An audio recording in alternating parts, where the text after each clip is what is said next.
नमस्कार मित्रों। आज मैं आपका ध्यान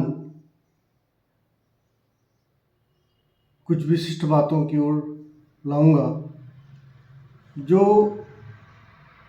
जुड़ी तो इसी गैस की अनुपलब्धता के कारण है और जिसका प्रभाव आम मजदूर पर पड़ रहा है।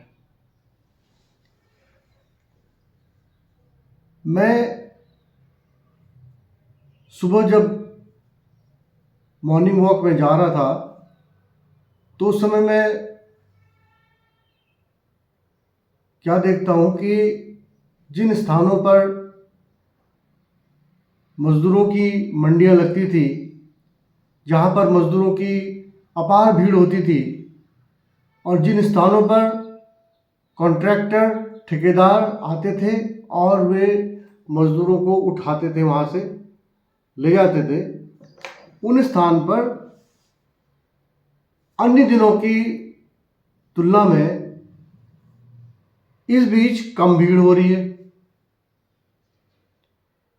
जब मैंने इसके कारणों पर जानना चाहा कि क्या कारण है कि आजकल यहाँ पर बहुत कम मजदूर दिख रहे हैं और दोनों यहाँ पर बहुत ज़्यादा भीड़ दिख रही थी, तो जब पता किया मैंने मजदूरों के मध्य, तो मुझे ये पता चला कि मजदूर जिन साइड में आजकल जा भी रहे हैं उन साइड में दोपहर का भोजन नहीं ले जा पा रहे हैं। जो लंच होता है उनका एक छोटा सा एक टिफ़िन होता है, वो घर से बनाते हैं, वो खुद भी बनाते होंगे या उनकी पत्नी बनाती होंगी, तो वो जो भी व्यवस्था उनकी होती होगी या सामूहिक व्यवस्था भी मजदूर करते हैं, आपस में बनाते हैं, तो वे लंच नहीं ले जा पा रहे हैं और वहाँ पर उन्हें बड़ी दिक्कत हो रही है। इस कारण वे अपने मजदूरी में नहीं जा पा रहे हैं क्योंकि उनको जलौनी लकड़ी भी अनुपलब्ध है आरा मशीनों में और गैस की तो किल्लत बनी हुई है। गैस तो उनके पास एक सिलेंडर होता है, वो उतनी लंबी लाइन में कैसे लगेंगे, कैसे उनका और कोई आपको पता ही है कि गैस में क्या क्या धंधे होते हैं, क्योंकि पर्दे के पीछे भी बहुत कुछ है ना। प्रभावशाली व्यक्ति को तो उससे लाभ मिल जाता है, लेकिन आम मजदूर बेचारा क्या करे, उसके पास तो वो संसाधन ही नहीं है। वो कैसे गैस का इंतज़ाम करे, कैसे अपना चूल्हा जलाए, कैसे अपनी मजदूरी पे जाए। तो ये एक समस्या ये हो रही है। अच्छा, इसमें जब मैंने आरा मशीनों में पता किया तो आरा मशीनों का कहना है कि 14 मार्च से 30 क्विंटल प्रति दिन की बढ़ोतरी इसकी बिक्री में देखी गई है और उस पर भी आरा मशीन अब अनुपलब्धता बता रहे हैं। वो कह रहे हैं हमारे पास जलौनी लकड़ी है ही नहीं। तो जलौनी लकड़ी की अनुपलब्धता के कारण मजदूर काम पर नहीं जा पा रहे हैं। और दूसरा क्या है कि ये जलौनी लकड़ी जो कुछ मिल भी रही थी उसके दामों में बेतहाशा बड़ी बढ़ोतरी हुई। जो जलौनी लकड़ी अभी कुछ दिन पहले 800 रुपये प्रति क्विंटल मिलता था, वो अब 1200 रुपये प्रति क्विंटल मिल रहा है। ये हालत है। और जो लकड़ी का जो गट्ठर है उसके दामों में 1.5 गुना अंतर आ गया है। जो लकड़ी का जो गट्ठर जो सर में जो छोटा छोटा सा होता है उसमें पिछले दिनों की अपेक्षा अभी 1.5 गुना अंतर उसके मूल्य में आ चुका है। तो आप ये मत सोचिए कि गैस के दाम बढ़ने से सिर्फ मध्यवर्गीय परिवार ही प्रभावित है। हमारा मजदूर जो हमारे भवनों का निर्माण करता है, जो हमारे तमाम जो डेवलपमेंट के काम है, विकास के काम है, उसमें लगा हुआ है, कहीं दीवार दे रहा है, कहीं पर नाली का निर्माण हो रहा है, कहीं पर खुदाई हो चल रही है ना जी, और कहीं पर अन्य काम निर्माण विकास संबंधी हो रहे हैं, वो प्रभावित हो चुके हैं इसकी वजह से। और कल एक बड़ी पैनिक सिचुएशन और भी है हलवाई शहर में कि हरवंश पेट्रोल पंप जो कि हमारा नैनीताल रोड में है, बरेली नैनीताल रोड में, और ये हमारे जो जिलाधिकारी महोदय हैं उनका जो आवास है, रेजिडेंस है, उसके ठीक सामने पड़ता है। और जो हमारा जो हल्द्वानी का मुख्य स्टेट बैंक है उसके बगल में पड़ता है। तो इस पेट्रोल पंप में पेट्रोल की अनुपलब्धता का बोर्ड लग गया, पेट्रोल खत्म। अब इसका क्या असर हुआ, जैसे ही मोटर बाइक राइडर्स ने देखा कि वहाँ बोर्ड लग गया है पेट्रोल खत्म होने का, तो वे तुरंत दूसरे पेट्रोल पंप में भागे, अन्य पेट्रोल पंप में शहरों में भागे, वहाँ से फटाफट अपनी टंकी को फुल करा दिया। और जब टंकी फुल हो गई तो लोगों ने देखा कि ये क्यों भाग दौड़ी कर रहे हैं और ये पेट्रोल पंप में इतनी लाइन क्यों लग रही है। तो थोड़ी देर में कार वाले भी आ गए, कार वालों ने भी पेट्रोल अपनी टंकियाँ फुल करा दी। मतलब बड़ी पैनिक स्थिति अपने आप बन गई। जब पैनिक स्थिति बन गई तो आदरणीय जो वीरेंद्र सिंह चड्डा हैं, जो हमारे पर्वतीय पेट्रोलियम एसोसिएशन के अध्यक्ष हैं, उनसे पूछा गया कि भाई क्या बात है, ये पेट्रोल की किल्लत क्या हो रही है, कैसे ये हुआ है। तो आदरणीय वीरेंद्र सिंह चड्डा जी ने बताया कि ये जो तेल की कंपनियां हैं ये सप्लाई कम कर रही, सप्लाई ही हल्द्वानी में नहीं आ पा रही है।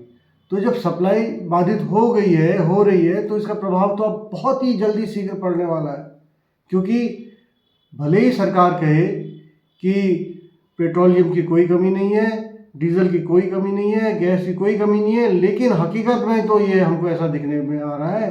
अब इसके लिए अगर कालाबाजारी हो रही है तो सरकार ने उसको नियंत्रण में लाए, देखे। और यदि आपकी कथनी और करनी में अंतर है और आप खाली जनता को बरगलाने के लिए गुमराह कर रहे हो कि किल्लत नहीं है, ये नहीं है, वो नहीं है, तो इसका भी समाधान आप दें। क्योंकि हम जनता देख रहे हैं कि यहाँ पर स्थिति ये हो रही है, मजदूर खाना नहीं बना पा रहा है और आप कह रहे हैं कि गैस की कोई कमी नहीं है और गैस की कमी दिख रही है। आप देखिए पिथौरागढ़ में वही हाल है, रानीखेत में वही हाल है, नैनीताल में वही हाल है और हल्द्वानी में वही हाल है। हर जगह गैस की समस्या हो रही है, लंबी लंबी लाइनें लगी हैं। और पर्वतीय इलाकों में तो खासकर सिलेंडर लेके महिलाएं और बच्चे सुबह से लाइन में लग रहे हैं और शाम तक गाड़ी ना आने पर वापस सिलेंडर लेके घर जा रहे हैं। तो ऐसी बड़ी स्थिति खराब हो रही है। ये तो बहुत ही दुखदाई और कष्टदायी हो गया है। अब ये जो ईरान का जो युद्ध है, इसका जो परिणाम हम आम नागरिकों पर, हम आम जनता पर पड़ रहा है, ये बहुत ही बुरा प्रभाव पड़ रहा है। और एक न्यूज आज और है जो विशेष तौर पर अमर उजाला में आई है। वो न्यूज क्या है कि जो 15 सूत्री जो समझौता पत्र, मसौदा पत्र अमेरिका के द्वारा प्रस्तुत किया गया, उसको ईरान ने सिरे से खारिज कर दिया। उसने कहा हम इसको मानते ही नहीं। और उसने ट्रंप के साथ साथ पाकिस्तान पर भी विश्वास नहीं किया है। उसने कहा ये विश्वास लायक नहीं है। और वो ये कहते हैं कि ट्रंप ने हमें 2 बार धोखा दिया है और 2 बार धोखा दिया है और हम ट्रंप पर बिल्कुल विश्वास नहीं करते हैं।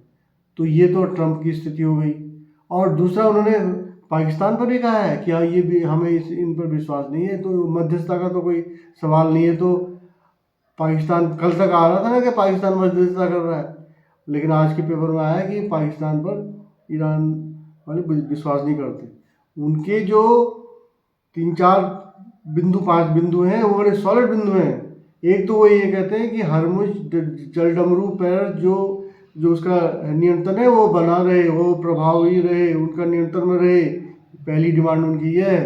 समझौता तभी होगा जब ये मानी जाएगी बात। एक दूसरा वो कहते हैं कि जो इस युद्ध में हमारे लोग मरे हैं, हमारी संपत्ति का नुकसान हुआ है और इसकी भरपाई करो, आप हर्जाना दो। दूसरी डिमांड तो इस प्रकार उन्होंने डिमांड रखी है। तो उनकी डिमांड जब आएगा, टेबल टॉक होगी तो आएगी बात सामने, फिर देखें आगे क्या होता है। देखो हर युद्ध का अंत कहीं ना कहीं तो टेबल में आता ही है। कोई भी युद्ध हो जाए फिर वो समझौता तो टेबल में होता है। तो टेबल में होएगा समझौता और वो दिन की प्रतीक्षा हम लोग कर रहे हैं। हम निवेदन करते हैं अपने राष्ट्राध्यक्षों से, हम विश्व के राष्ट्राध्यक्षों से निवेदन करते हैं कि वो इस जो ये लड़ाई है इसको शीघ्र हल करे, और जो ये विश्व पर, हमारे तमाम विश्व के नागरिकों पर इसका प्रतिकूल प्रभाव पड़ रहा है, इससे नागरिकों को बचाए। यूरोप में भी यही हालत है, एशिया में पूरा यही हालत है। देखो चाइना में तेल जाता है तो वहाँ तो अभी तेल का भंडार होगा, और वहाँ की खबरें एकदम चाइना की आती भी नहीं है बाहर, लेकिन कहीं ना कहीं प्रभाव तो पड़ ही रहा होगा चाइना में। लेकिन हमारे देश में तो बहुत ज़्यादा पड़ रहा है, हमारे देश में इसका प्रभाव पड़ रहा है। नेपाल, भूटान, भारत, पाकिस्तान, श्रीलंका, बर्मा, ये जितने तृतीय विश्व के देश हैं इनमें बहुत बुरा प्रभाव पड़ रहा है। इसके अलावा हमारे सांसद महोदय, कल मैं ये आप जो पार्टी है इसके सांसद संजय सिंह जी का देख रहा था, वे कह रहे थे कि हमारे देश में तो तेल है नहीं और इन्होंने इतने लाख टन बांग्लादेश को भेज दिया। तो ये तो अब सरकार की फॉरेन पॉलिसी होती है कि उनको अपने पड़ोसी देशों को तेल देना पड़ता है या और चीज़ देनी पड़ती है, ये फॉरेन पॉलिसी होती है। अभी इसमें क्या है क्या नहीं है इसमें तो हम नहीं जाते, लेकिन उनका कहना भी अपनी ओर से बिल्कुल सही है कि हमारी जनता मर रही है और आप बांग्लादेश को फीडअप कर रहे हो, बांग्लादेश को दे रहे हो। तो संजय सिंह का ये कहना है, संजय सिंह कल बहुत बौखलाए हुए थे। तो इसमें क्या है क्या नहीं है ये तो मुझे इसकी जानकारी नहीं है, लेकिन मैं इतना कहना चाहूँगा कि अपने देश के नागरिक मर रहे हैं और आप विदेश को आप दे रहे हो, तो आप तो सरकार तो ट्रोल होगी ना, सरकार की आलोचना तो होगी कि हमारे देश के नागरिकों को तो मिल नहीं रहा और कहते हैं आप बांग्लादेश को दे रहे हो। तो ये स्थिति बन रही है, और ये युद्ध का जो अभी वो है इम्पैक्ट है, ये आम जनता में आ रहा है। मजदूर अपने कामों में नहीं जा पा रहे हैं और निर्माण कार्य प्रभावित हो रहे हैं। ये बहुत अच्छी स्थिति नहीं है, ये बहुत चिंतनीय है। और मैं ईश्वर से प्रार्थना करूंगा और मैं अपने राष्ट्राध्यक्षों से प्रार्थना करूंगा कि वो जल्दी इस समस्या का समाधान करें और ये युद्ध को रोकें, और हमें आम जनता को सही से जीने दें। हमारा तो यही है कि भाई हम मिडिल क्लास के लोग तो बस, और नीचे मजदूर तबके के लोग अपने काम में जाते हैं, काम से घर आते हैं, अपना छोटा परिवार का पालन पोषण करते हैं, और हम राष्ट्र की सेवा करते हैं। ये छोटा मोटा ही हम कर पाते हैं, और यही हमारा धर्म भी है। तो हम अब ये गैस की लाइन में और पेट्रोल की लाइनों में लग के हमारा समय बर्बाद हो रहा है। हम कैसे अपने काम में जाएंगे, कैसे अपना रोजगार करेंगे, ये सब हमारे लिए बहुत चिंतनीय विषय हो रहा है। तो मैं आपसे पुनः प्रार्थना करूँगा। आज के दिन इतना ही। नमस्कार।